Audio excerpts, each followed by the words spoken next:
Tous les indicateurs épidémiques sont sur la bonne voie en France. Alors ça y est, dès demain, vous pourrez rentrer chez vous à 23h si vous le souhaitez. Les restaurants et bars pourront vous accueillir en intérieur. Les casinos, fêtes foraines, parcs d'attractions ou encore Thalasso rouvrent, de même que les piscines publiques et les salles de sport. On a eu pendant longtemps ce sentiment d'injustice. Clairement, on a eu le sentiment d'être un petit peu les oubliés, puisqu'on parlait beaucoup des restaurants, mais on négligeait les salles de sport. Donc là, on espère pouvoir réouvrir et pour de bon et ne plus être confronté à un nouveau reconfinement ou une nouvelle fermeture. En Irlande, les bars et restaurants accueillent aussi de nouveau leurs clients en terrasse. Les autorités locales de plusieurs villes du pays, dont Dublin, Cork et Galway, ont rendu piétonnes un certain nombre de rues. Des toilettes publiques et des poubelles supplémentaires ont été installées. L'été sera axé sur le plein air ou ne sera pas.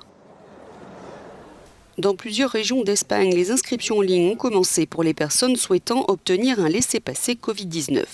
L'Espagne participe en effet à un projet pilote avant que le pass sanitaire ne soit lancé dans toute l'Union européenne le 1er juillet.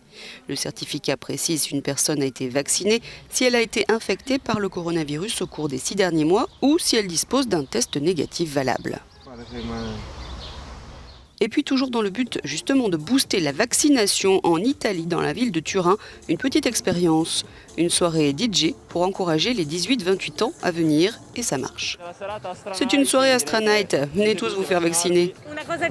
C'est très drôle, une expérience de vaccination différente de d'habitude. Il ne manquait plus que les lumières pour retrouver l'ambiance.